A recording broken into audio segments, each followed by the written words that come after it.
Jerusalém. Uma cidade tão pequena no mapa do mundo, mas tão grande no coração de Deus.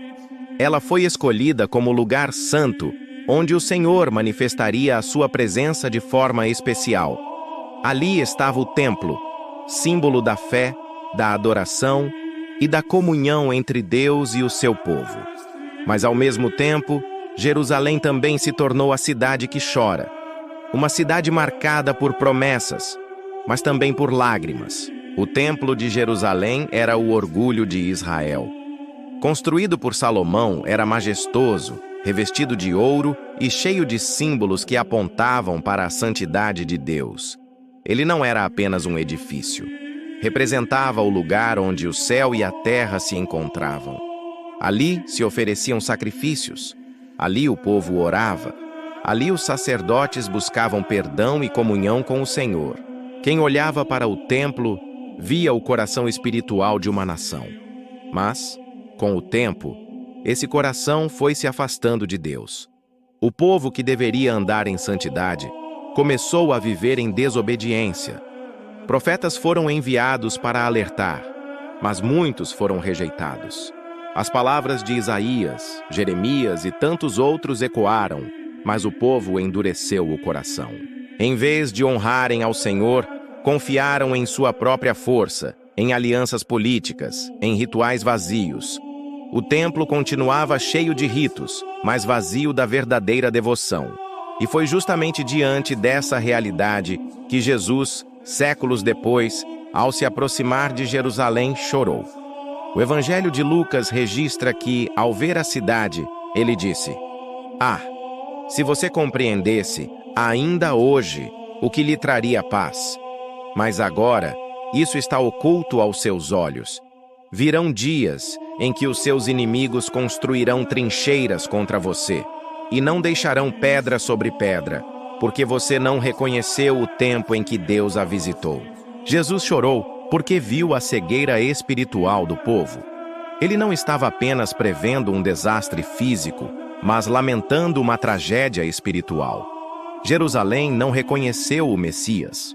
O templo, tão imponente, não significava mais nada sem a presença de Deus. Poucos anos depois, a profecia se cumpriu. No ano 70 d.C., o exército romano, comandado por Tito, cercou Jerusalém. A cidade foi devastada e o templo, orgulho de Israel, foi destruído. Aquele lugar sagrado, que representava a glória do povo, virou cinzas. Nenhuma pedra ficou sobre a outra. O que parecia inabalável, caiu. Mas o que isso nos ensina hoje? Primeiro, que Deus não habita em templos feitos por mãos humanas, mas no coração daqueles que o amam e o obedecem. A glória de Deus não está em prédios, mas em vidas transformadas. Segundo, que desobediência e religiosidade vazia sempre trazem consequências. O povo de Jerusalém manteve a forma, mas perdeu a essência. E quando a essência vai embora, a estrutura não se sustenta. Jerusalém chorou, porque não reconheceu o tempo da visitação de Deus. E a pergunta que fica é: será que nós reconhecemos? Será que temos percebido os momentos em que Deus fala conosco, os sinais que Ele coloca no nosso caminho? Ou será que estamos ocupados demais com nossas próprias preocupações? Hoje, não há mais o templo de pedra, mas a Bíblia diz que nós somos o templo do Espírito Santo. E isso muda tudo. O Senhor quer habitar dentro de mim e de você. Ele quer fazer da nossa vida o lugar da sua presença. Mas, assim como Jerusalém, corremos o risco de endurecer o coração, de nos prender às aparências e deixar passar a oportunidade de experimentar a verdadeira paz. Jerusalém é a cidade que chora, mas também é um lembrete de esperança. Porque, apesar da destruição, Deus não desistiu de cumprir seus planos. E a promessa continua de pé. Um dia, Jesus voltará e Jerusalém será restaurada. O choro será transformado em alegria, e todo olho o verá.